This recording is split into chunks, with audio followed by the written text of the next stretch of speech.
सभी स्टूडेंटों को good evening. आज हमारी जो क्लास है वो 3.2 की हमारी जो चल रही थी उसकी नेक्स्ट क्लास है, पार्ट नंबर 3। भाग हमारा 3 है और इस तीसरे भाग में मात्र 2 क्वेश्चन आपके बचे हुए हैं। इन दोनों प्रश्नों को यहाँ पर आप देखेंगे। इसके अलावा अब तक हमने जो भी पढ़ा है 1, 2 और 3.2 तक हमने पढ़ा है, उसमें से यदि किसी को कोई प्रॉब्लम हो तो वो आप मुझे कमेंट्स कर देना, ताकि उसको अगले वीडियो में हम सबसे पहले उस प्रॉब्लम को सॉल्व करें, उसके बाद आगे पढ़ाना शुरू करें। क्लास के जितने भी स्टूडेंट हैं आपके सभी को ये शेयर कर दिया करें। डेली आपकी क्लास होती है, किसी दिन मिस हो जाती है, वो एक अलग बात है, कोई कारणवश, अन्यथा डेली आपकी क्लास रहेगी और नवंबर तक आपका 100% लगभग कोर्स हो जाएगा। ठीक है, तो अब यहाँ से आज का हमारा जो प्रश्न है वो आपके सामने यहाँ पर है, 5वें नंबर का। कल हमने इसको पूरा नहीं किया, ठीक है। अब आज देखें, यदि किसी भिन्न के अंश और हर में 2 जोड़ दिया जाए।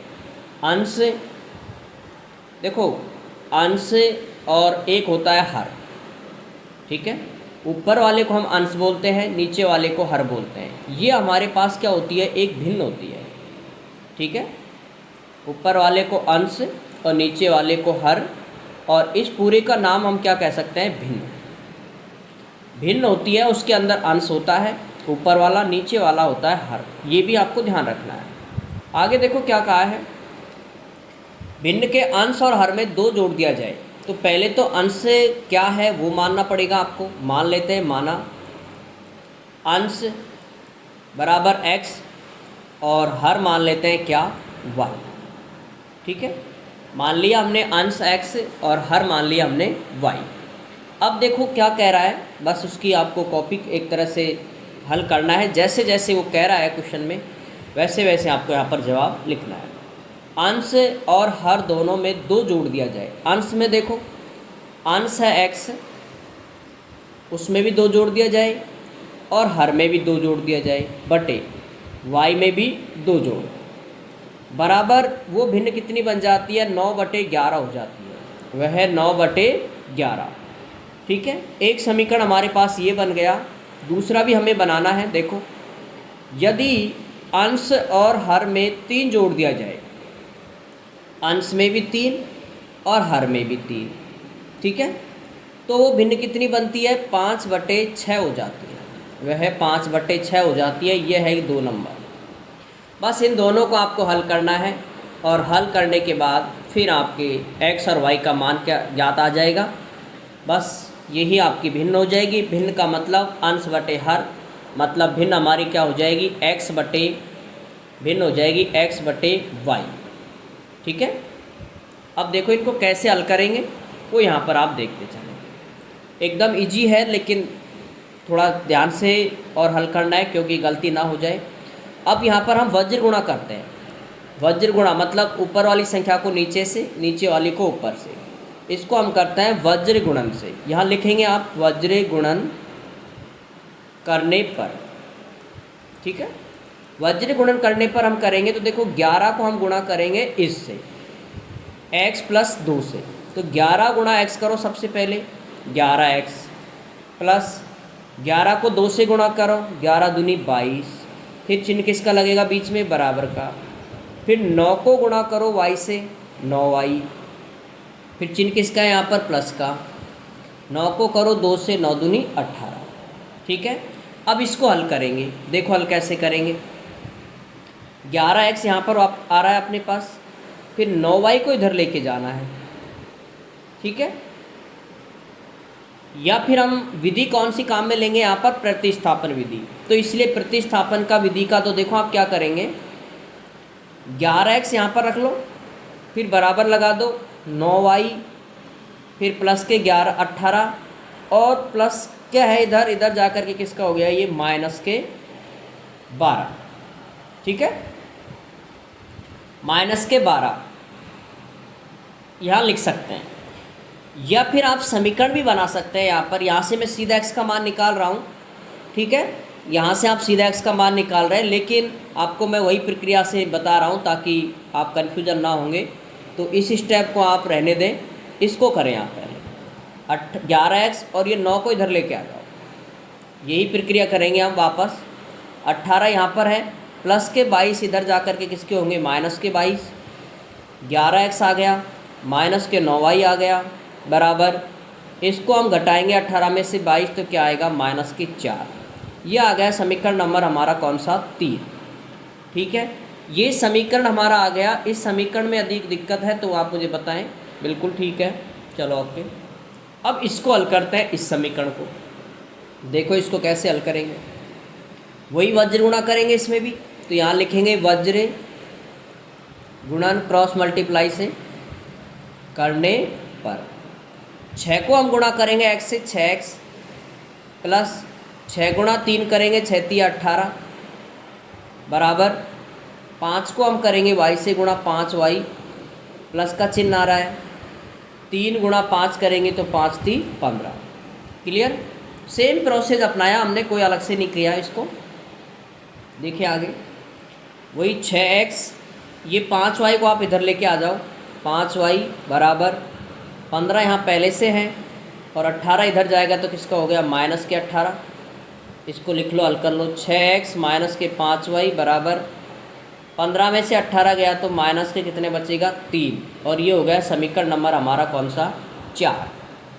ठीक है, देखो वापस हमने क्या किया। सबसे पहले आई एक भिन्न मानी है, एक भिन्न मान ली, अंश बटे हर x और y मान लिया। अंश को x, हर को y। और फिर हमारे पास जो लाइन दे रखी है उसको हम यहाँ पर पढ़ेंगे कि सवाल में जो दे रखा है क्वेश्चन में, किसी भिन्न के अंश और हर में 2 जोड़ दिया जाए, अंश में भी 2, हर में भी 2। ठीक है, और वह भिन्न कितनी हो जाती है, 9/11। तो बराबर 9/11।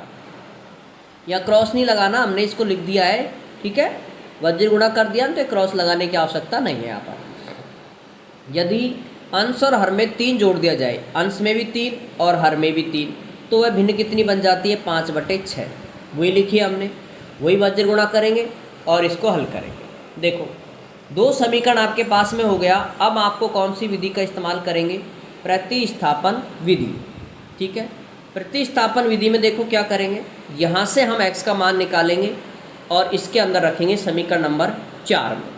ठीक है, देखो यहाँ से आएगा 11x बराबर ये माइनस के 4 और ये आ जाएगा बेटा प्लस के 9y। ठीक है, और x बराबर यहाँ से x का मान निकालेंगे तो देखो इसको ऐसे करो, इसको पहले लिख दो, इसको बाद में लिख दो। मतलब पहले प्लस वाली संख्या लिखा करो हमेशा और माइनस वाली बाद में। बटे नीचे क्या आएगा, 11। ये हमारे पास आ गया x का मान, ये हमारे पास x का मान आ गया। इस x के मान को कहाँ रखेंगे, समीकरण नंबर 4 में। इसको नंबर दे देंगे 5। तो x का मान समीकरण, यहाँ लिखेंगे x का मान समीकरण 4 में रखने पर, 4 में रखो x का मान। तो 6 ऐसे कैसे आ गया, कोष्टक ये पूरा मान लिख दो, 9y माइनस के 4 बटे 11 माइनस के 5y बराबर माइनस के 3। बस इसको आपको हल करना है, बड़े ध्यान से हल करें, इस प्रश्न को जरूर ध्यान रखें थोड़ा सा। ठीक है, यहाँ आप ध्यान से हल करेंगे इसको। देखें यहाँ लिखेंगे 6 गुणा 9, 9 6 की कितने हो गए, 54। और लिखेंगे y माइनस है और 6 गुणा 4 करेंगे तो 6 चौक के 24 बटे कितना, 11 माइनस के 5y बराबर माइनस के 3। इसको यदि आप हल करते हैं तो देखो कैसे करेंगे, वही तरीका, इसके नीचे 1 मानेंगे और इस तरह से गुणा करेंगे। ऊपर वाली जो संख्या दे रखी है इसको गुणा करेंगे हम 1 से। तो ऐसे कैसे लिख दो, 54y माइनस के 24 और ये आ जाएगा माइनस के 11 गुणा 5 करेंगे तो 55, 11 5 55y। ठीक है, 55y आ गया और बराबर यहाँ नीचे देखो, नीचे नहीं लिखना आपको, सीधा यहाँ लिखेंगे 11 गुणा 1, 11 और 11 को गुणा करेंगे 3 से तो 11 3 33। ऐसे सवाल हमने काफ़ी बार किए हैं तो आपको ध्यान है पहले ऊपर को नीचे ये वाली संख्या को 1 से गुणा करेंगे ऐसे क्रॉस, फिर इसको गुणा करेंगे और फिर इन दोनों को गुणा करेंगे। 11 गुणा 1 11 और 11 को करेंगे हम 3 से, 11 3 33। इसको आप हल करेंगे तो देखो क्या आएगा, माइनस के 55y और प्लस के 54, तो कितना बचेगा माइनस के y बराबर माइनस के 33 और ये माइनस के 24 है, इधर जा कर के किसके हो गए प्लस के 24। अब देखो क्या आएगा, माइनस के y बराबर माइनस के 33 में से 24 घटाओ। भाई 33 में से कितना घटाना है आपको 24, तो 13 में से 4 गया तो 9, तो ये बचेगा माइनस के 9 और माइनस से माइनस कट गया तो y का मान हमारे पास कितना आ गया 9। क्लियर, y का मान हमारे पास क्या आ जाता है 9। अब ये y का मान कहाँ रखोगे, समीकरण नंबर 5 में, तो रखो y का मान समीकरण 5 में रखने पर 5 में रखो y का मान। देखो x बराबर 9 गुणा 9 माइनस के 4 बटे 11। यहाँ पर हम बात करें तो कितना आएगा, 9 गुणा 9 करेंगे तो 81, 81 माइनस 4 करेंगे बटे 11। 81 में से यदि आप 4 घटाते हो तो कितना आएगा 77 बटे 11। तो x का मान कितना आ गया, यहाँ पर इसको हम काटते हैं तो कितनी बार भाग चला जाएगा 7 बार, 11 7 77। तो x का मान आ गया हमारे पास 7, y का मान आ गया 9। अब देखो क्या बनानी है आपको, भिन्न। यहाँ आप देखें आपको बनानी है भिन्न, यहाँ लिख रहा हूँ मैं भिन्न। और भिन्न क्या थी हमारी x बटे y, तो अब बता दो भिन्न क्या आएगी, x का मान कितना है 7 और y का मान कितना है 9। तो हमारे पास वो भिन्न थी वो कितनी आ गई 7 बटे 9। ठीक है, 7 बटे 9 यहाँ पर हमारे पास क्या आ जाती है भिन्न। ठीक है, तो शुरू से एक बार आप इसको पूरे को नोट कर लें, कोई इतना बड़ा प्रश्न नहीं है, बस 2 भिन्न दे रखे हैं, उनको आप अलग अलग करेंगे, हल करेंगे इनको। 2 समीकरण जैसे आपके पास में समीकरण नंबर 4, भाई जैसे आपके पास में समीकरण नंबर 3 और 4 आता है, उसके बाद तो कुछ हल करने की ज़्यादा आवश्यकता ही नहीं पड़ेगी, क्योंकि ये हमारी पुरानी विधि है कि प्रतिस्थापन विधि से हमें हल करना है। यहाँ पर हमने जो विधि काम में ली है वो कौन सी काम में ली है, प्रतिस्थापन विधि। ठीक है, तो इस तरह से इसको हम हल कर सकते हैं। अब देखो इसका लास्ट प्रश्न और इम्पोर्टेंट भी प्रश्न है, काफ़ी सालों से नहीं आ रहा है, तो ये वेरी वेरी इम्पोर्टेंट। ठीक है, ये प्रश्न इम्पोर्टेंट है, थोड़ा सा ध्यान रखें। देखो कैसे हल करेंगे। 5 वर्ष बाद जैकब की आयु उसके पुत्र की आयु से 3 गुनी हो जाएगी। पहले तो ये लिखो कि जैकब की आयु, यहाँ लिखेंगे माना जैकब की आयु, माना जैकब की आयु बराबर x वर्ष। ठीक है, और जैकब के पुत्र की आयु, पुत्र की भी आयु यहाँ पर लिखेंगे आप, बराबर y वर्ष। ये 2 लाइन लिखने के बाद यहाँ पर y वर्ष लिखेंगे। ठीक है, ये लिखने के बाद देखो आगे पढ़ें, जो काम की चीज़ें हैं वो मैं यहाँ पर लिख रहा हूँ। 5 वर्ष बाद यहाँ लिखेंगे आप 5 वर्ष बाद, बिल्कुल सरल सवाल है। ठीक है, और यहाँ देखो 5 वर्ष बाद, 5 वर्ष बाद का मतलब है कि जैकब की कितनी है x और पुत्र की कितनी है y, ये तो आप आमस ऐसे लिखोगे।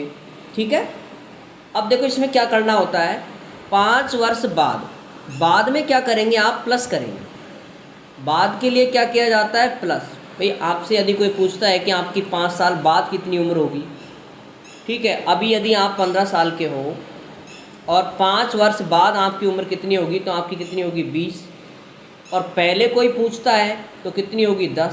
भाई 5 साल पहले यदि कोई पूछता है तो 10 साल होगी।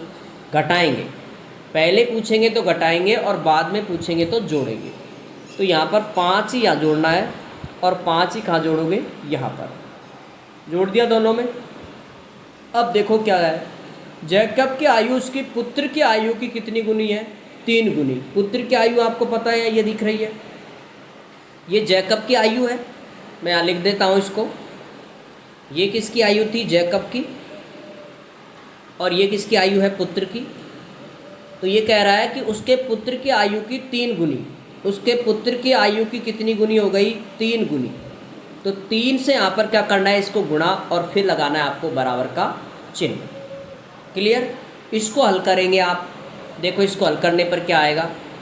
x + 5 बराबर 3 गुणा y करो, 3y प्लस 3 गुणा 5 करेंगे, 3 पंजे 15। बस इसको इधर ले आओ। x ये इसको इधर लेके आएंगे तो ये किसका चिन्ह है? यहाँ पर माइनस का, क्योंकि आप प्लस का है तो इधर आकर के किसका हो गया? माइनस के 3y बराबर 15। और ये प्लस का है तो इधर जा कर के किसका हो गया? माइनस का। तो ये हमारे पास जो समीकरण बन जाता है वो बन जाता है x माइनस के 3y बराबर 10। समीकरण नंबर 1। 15 में से 5 गया तो 10। ये समीकरण 1 हो गया। 5 वर्ष बाद की बात कर रहा है। अब अगली लाइन देखो, 5 वर्ष पूर्व। जब 5 वर्ष पूर्व की बात करता है तो देखो यहाँ पर लिखोगे 5, यहाँ लिखोगे 5 वर्ष पूर्व। 5 वर्ष पूर्व की अगर बात करें तो देखो x इधर y। पूर्व की बात करेंगे तो क्या करेंगे? दोनों में से घटाएंगे 5। पूर्व में दोनों में से घटानी होगी। और फिर देखो कितनी गुनी कह रहा है? जैकब की आयु पुत्र की आयु की कितनी गुनी हो जाती है? 7 गुनी। तो 7 कहाँ गुणा करेंगे हम? इसके अंदर पुत्र की आयु में, और बीच में चिन्ह लगाएंगे आप किसका? बराबर का। बस इसको आपको हल करना। कैसे हल करेंगे? देखो यहाँ पर, ठीक है? हल करें यहाँ पर।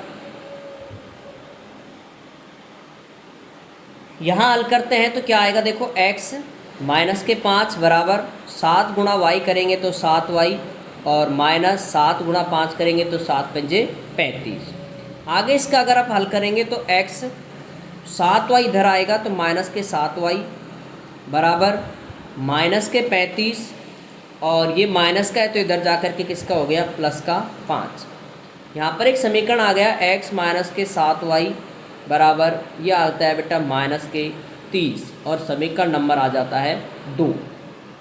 क्लियर? यहाँ तक ये आपको ध्यान होना चाहिए। इस तरह से पूर्व है, पूर्व की अगर आपसे पूछा जाता है तो क्या करेंगे? घटाएंगे। पूर्व में घटाना है और बाद में जोड़ना है, ठीक है? ये चीज़ ध्यान रखें। अब देखो इसके बाद आगे क्या करेंगे? हमारे पास 2 समीकरण यहाँ पर आ जाते हैं। एक समीकरण ये रहा, ठीक है? एक समीकरण तो आपके पास ये है और दूसरा समीकरण ये है। इन दोनों को हल करेंगे। हल करने का प्रतिस्थापन विधि का इस्तेमाल कर सकते हैं हम। देखो यहाँ पर x माइनस के 3y बराबर 10। यहाँ से हम x का मान यदि आप निकालते हैं तो देखो क्या आएगा? x का मान यहाँ से निकालो तो x बराबर 10, और ये इधर जाएगा तो प्लस के 3y। समीकरण नंबर देंगे हम इसको 3। x का मान कहाँ रखेंगे? समीकरण नंबर 2 में। x का मान समीकरण 2 में रखने पर, समीकरण 2 में रखने पर अब आपको ये दिक्कत बिल्कुल नहीं आनी चाहिए। ऐसे सवाल हम बहुत बार हल कर चुके हैं, इसलिए सीधा मान रखें यहाँ पर कि 10 + 3y माइनस के 7y बराबर माइनस के 30। ये आगे कैसे कैसे, और x की जगह हमने रखा 10 + 3y। इसको अगर आप हल करेंगे तो देखो 7y में से 3y गया तो माइनस के कितना बचेगा? 4y बराबर ये माइनस के 30, और ये है प्लस का तो इधर जाकर के किसका हो गया? माइनस के 10। और इसको यदि आप हल करते हैं आगे तो क्या आएगा? माइनस के 4y बराबर माइनस के, दोनों माइनस माइनस माइनस ही रहेंगे लेकिन जुड़ जाएंगे ये, ठीक है? और ये माइनस से ये वाला माइनस क्या हो जाएगा? कट जाएगा। और यहाँ पर हम y का मान यदि ज्ञात करते हैं तो कितना आएगा? 40, और 10 4 कहाँ जाएगा? इसके नीचे। भाग देंगे तो कितनी बार चला जाएगा y का मान? y का मान यहाँ पर आएगा 10। भाई 40 में 4 का भाग देंगे तो कितनी बार जाएगा? 10 बार। अब ये y का मान कहाँ रखोगे? समीकरण नंबर 3 में। वही प्रक्रिया, y का मान समीकरण 3 में रखने पर, समीकरण 3 में रखने पर। 3 में रखेंगे तो देखो x बराबर 10 प्लस 3 गुणा y का मान है 10, ठीक है। तो x का मान देखो कितना आया, यहाँ पर जो x का मान आता है कि 10 प्लस 10 गुणा 3 करेंगे तो कितना हो गया 30, तो x का मान आ गया कितना 40 वर्ष। आगे आपको क्या लगाना है इसके अंदर वर्ष, और यहाँ पर भी क्या लगाना है वर्ष, क्योंकि ये आयु है। तो आपको पता लग गई होगी x किसकी आयु मानी थी हमने, x जो मानी थी वो किसकी मानी है बताओ, जैकब की आयु। जैकब की जो आयु थी वो आपकी कितनी आ चुकी है 40 वर्ष। जैकब की आयु 40 वर्ष आई है, ठीक है। ये किसकी आयु आई है, जैकब की। लास्ट में लिखना है ये, जैकब की आयु 40 वर्ष, और पुत्र की आयु कितनी आई थी हमारी 10 वर्ष, ठीक है। ये थी उसके पुत्र की आयु। ये आपको सबसे लास्ट में लिखना है, ये वाली चीज़ें, ये मैं यहाँ पर लिख रहा हूँ, सबसे लास्ट में आपको ये चीज़ लिखनी है। देखो यहाँ पर एक बार कि 40 वर्ष है ना, यहाँ पर 40 वर्ष है, ठीक है। ये क्या है, जैकब की आयु 10 वर्ष, पुत्र की आयु। अब आप एक चीज़ देखो यहाँ पर कि जैकब की आयु उसके पुत्र की आयु की 3 गुनी होना जरूरी है 5 वर्ष बाद, ठीक है। तो आपको क्या करना है, किसी एक समीकरण में मान रखना है। जैसे इस समीकरण में आप मान रख करके चेक कर लो इसको, x का मान जैसे आपने यहाँ पर रखा 40 माइनस 3 गुणा y का मान रखा आपने 10, तो देखो 10 आ रहा है क्या नहीं आ रहा, 10 आ रहा है बिल्कुल। तो ये आपकी जांच भी हो गई, ये करनी नहीं है, ये रफ कार्य में करनी है, लेकिन यहाँ पर जांच भी होती है। 10 माइनस के 30 करेंगे तो क्या इतना आता है 10, मतलब हमारा जो आंसर था वो पूरी तरह से सही है, ठीक है। तो ये हमारा पूरा कंप्लीट उतार ले इसको। ज़रूर से एक चीज़ ध्यान रखेंगे, बाद में अगर आपको दे रखा है तो प्लस करेंगे और पूर्व में दे रखा है तो माइनस करेंगे। एक और शब्द आता है इसके लिए, वो भी आपको ध्यान रखना है, ठीक है। वो शब्द क्या है, बाद को हम दूसरा शब्द भी बोलते हैं पश्चात। बाद को क्या बोलते हैं, पश्चात ही बोलते हैं, और पूर्व को बोलते हैं पहले, ठीक है। तो ये तो ऐसे शब्द हैं जो आपको सामान्य याद भी रह जाते हैं। तो इस तरह से पूरे प्रश्न को आप देख लें अच्छे से किस प्रकार से करना है। पूर्व बाद है तो दोनों में प्लस किया है, पुत्र की आयु को आपको गुणा करना है हमेशा, ठीक है। पूर्व है तो माइनस किया है, और आयु पुत्र की को करना है गुणा, ठीक है। तो ये हमारे पास जो समीकरण था 1 नंबर का, वही समीकरण है ये, इसको हमने वापस लिखा है, और ये हम x का मान निकालेंगे। भाई 2 समीकरण आ गए ना आपके पास में, उसके बाद तो आपको पता है कि करना क्या होता है इसके अंदर। भाई 2 समीकरण आ गए तो उसके बाद तो आपको सीधा हल करेंगे, बस जैसे आप प्रतिस्थापन विधि से हल करते हैं तो प्रतिस्थापन से, जो भी एग्जाम में आपको विधि दे रखी होती है वही विधि का आप इस्तेमाल करेंगे, ठीक है। तो ये हमारी कौन सी एक्सरसाइज कंप्लीट होती है, यहाँ पर जो हमारी प्रश्नावली कंप्लीट होती है वो होती है हमारी 3.2, यहाँ पर एंड हो जाती है, ठीक है। और बाकी 5 बजे से आपकी अब लाइव जो क्लास रहेगी वो रहेगी, आज ही रहेगी, ठीक है।